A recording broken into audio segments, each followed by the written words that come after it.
মালার বিয়ে হয়েছে প্রায় 2 বছর হয়ে এল। মালা ছোটবেলা থেকেই দেখতে খুব সুন্দর, আর 16 বছর থেকে তাকে আরও সুন্দর দেখতে লাগল।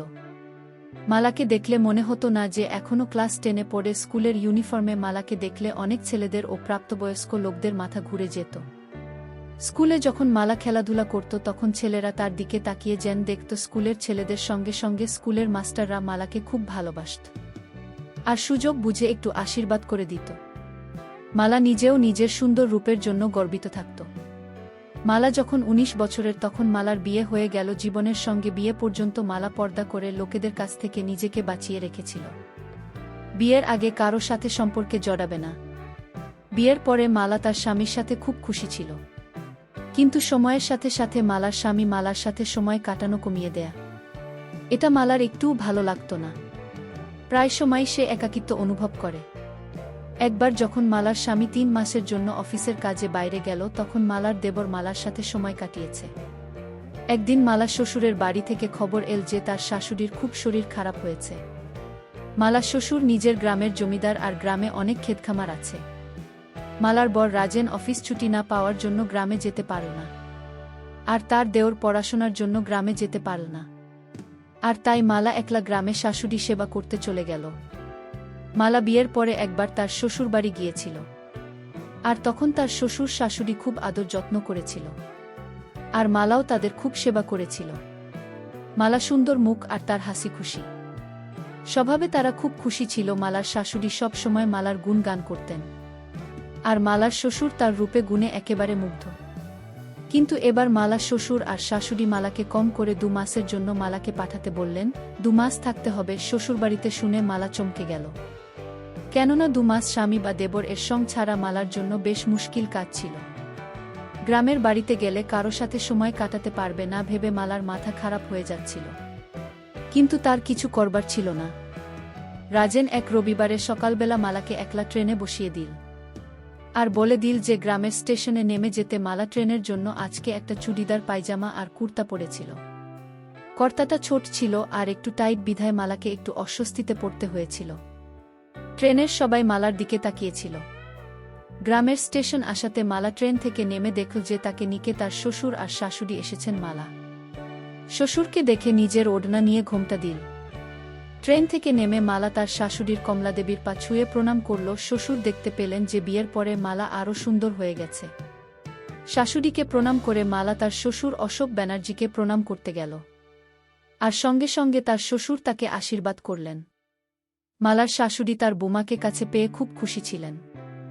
স্টেশন থেকে বেরিয়ে বাড়ি যাওয়ার জন্য একটা টাঙ্গা করা হলো। প্রথমে কমলা দেবী টাঙ্গাতে উঠলেন, আর তারপরে অশোক বাবু নিজের পুত্রবধূ কি টাঙ্গাতে উঠতে বললেন। বাড়িতে পৌঁছে কমলা দেবী মালার খুব আদর যত্ন করতে লাগলেন। গ্রামে এসে মালার প্রায় 15 দিন হয়ে গেল। শাশুড়ির শরীর ঠিক না থাকাতে মালা বাড়ির যাবতীয় কাজ নিজের হাতে নিয়ে সময় কাটাতে লাগল। মালা নিজের শ্বশুর আর শাশুড়ির খুব সেবা করে তাদের মন জিতে নিয়েছিল। গ্রামেতে মেয়ে বুড়া শাড়ি পরত, আর তাই দেখে মালাও শুধু শাড়ি পরতে লাগল। এরকম অবস্থায় মালাকে দেখে শ্বশুর খুব আনন্দ পেতেন। মালা শাশুড়ি বিয়ের পর থেকে অশোক বাবুকে ভালোভাবে খুশি করতে পারেনি, যে কারণে অশোক বাবু তার ক্ষেতে কাজ করা সুন্দরী যুবতী মেয়েদের সাথে সময় কাটাতেন। ক্ষেতের মধ্যে একদিন কমলা দেবীর ছোট বোন মনোরমা কমলার থেকে 10 বছরের ছোট ছিল। অশোক বাবু যখন প্রথমবার মনোরমাকে দেখেছিলেন তখন তার বয়স ছিল 17 বছর, আর মনোরমা তখন স্কুলে পড়ত। মনোরমা গরমের ছুটিতে দিদি জামাইবাবুর বাড়িতে বেড়াতে এসেছিল। অশোকবাবু নিজের ক্ষেতের পাম্প ঘরে মনোরমাকে নিয়ে গিয়েছিলেন একটা বিশেষ কাজের জন্য। সেদিনের পর মনোরমা 7 দিন অবধি ভালো করে হাঁটতে পারেনি। আর যখন মনোরমা আবার ঠিকভাবে চলতে পারল তখন মনোরমা শহরে ফিরে গেল। কিন্তু শহরে গিয়ে মনোরমা বেশি দিন থাকতে পারল না। মনোরমা অশোকবাবুর কথা খুব মনে পড়তে থাকে, তাই সে আবার গ্রামে দিদি আর জামাইবাবুর কাছে চলে আসে। গ্রামে আসতে না আসতেই মনোরমা তার জামাইবাবুকে বলল, এইবারে আমি শুধু আপনার জন্য এসেছি। অশোক বাবু প্রায় রোজ মনোরমাকে ক্ষেতের পাম্প ঘরে বিশেষ কাজের জন্য নিয়ে যেত। এভাবে অনেক দিন চলার পর মনোরমার বিয়ে হয়ে গেলে অশোক বাবু আবার একলা হয়ে গেলেন। কিন্তু যখন অশোক বাবু মালাকে দেখলেন তখন নিজের অতীতের জীবন আবার মনে পড়ে গেল। মালা কখনো কখনো ভাবত যে হয়তো এটা তার মনের ভুল। শ্বশুর তার বাবার মতন একদিন মালা নিজের কাপড় চোপড় ছাদে মেলে এসেছিল। হঠাৎ খুব কালো কালো মেঘে আকাশটা ছেয়ে গেল, মনে হচ্ছিল যে বৃষ্টি পড়বে। অশোকবাবু বললেন, বৌমা, মনে হচ্ছে বৃষ্টি আসতে পারে। আমি অপর থেকে কাপড়গুলো নামিয়ে আনছি। শালা সঙ্গে সঙ্গে বলল, না না বাবা, আপনি কেন কষ্ট করবেন, আমি এখুনি গিয়ে নিয়ে আসছি। অশোকবাবু বললেন, বৌমা, তুমি সারাদিন এত পরিশ্রম করো, এতে কষ্ট আর কি, আমাকেও কিছু কাজ করতে দাও।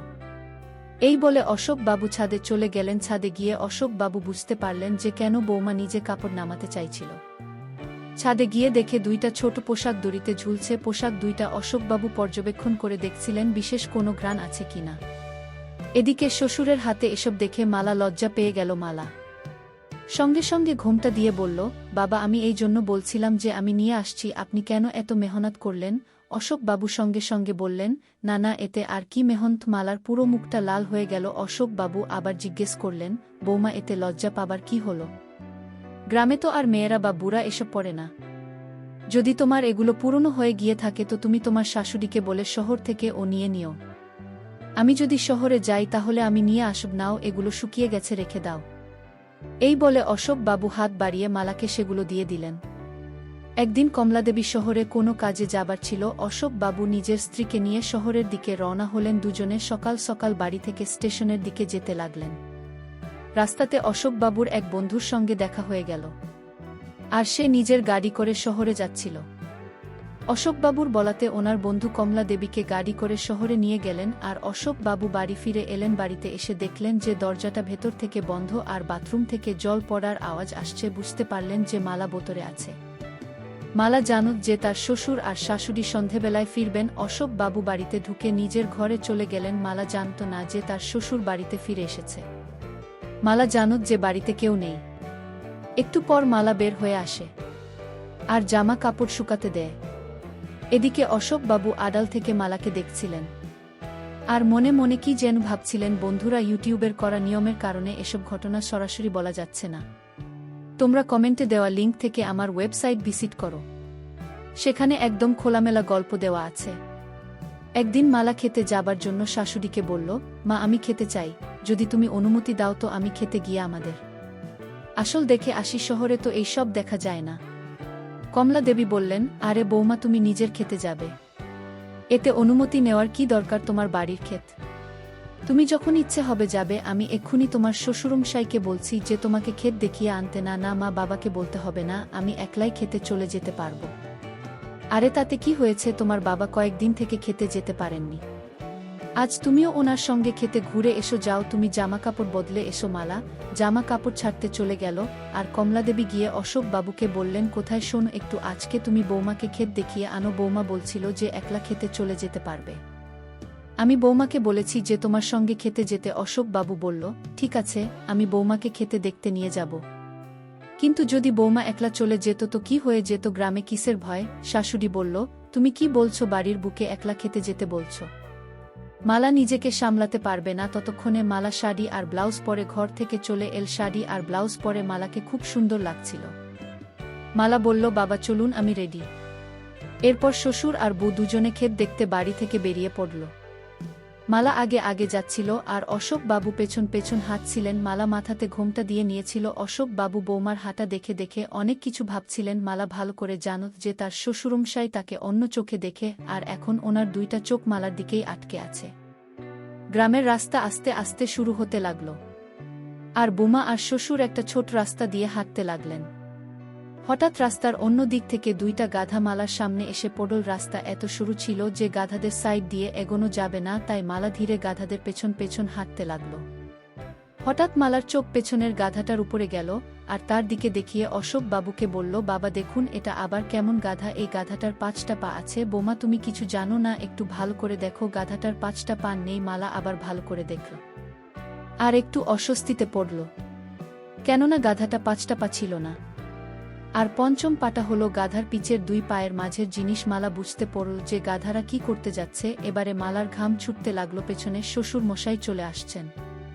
মালা আফসোস করতে লাগলো যে কেন সে শ্বশুরমশাইকে কিছু জিজ্ঞেস করতে গেল। মালার ভীষণ লজ্জা পাচ্ছিল। এইভাবে কথা বলতে বলতে বউ আর শ্বশুর খেতে পৌঁছে গেলেন। অশোকবাবু নিজের বৌমাকে পুরো ক্ষেত ঘুরিয়ে ঘুরিয়ে দেখালেন, আর খেতে যেসব মেয়ে বুড়া কাজ করছিল তাদের সঙ্গে আলাপ করিয়ে দিলেন।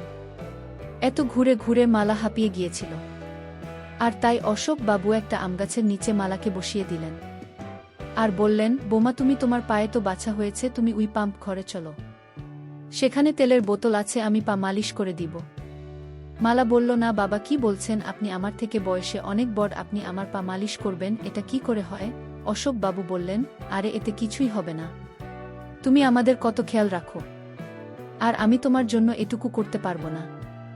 এরপর অশোক বাবু মালাকে ধরে পাম ঘরে নিয়ে গেল। এখানে একটা ছোট চৌকি রাখা ছিল। অশোক বাবু মালাকে বসতে বললেন আর মালার পায়ে তেল মালিশ করতে লাগলেন।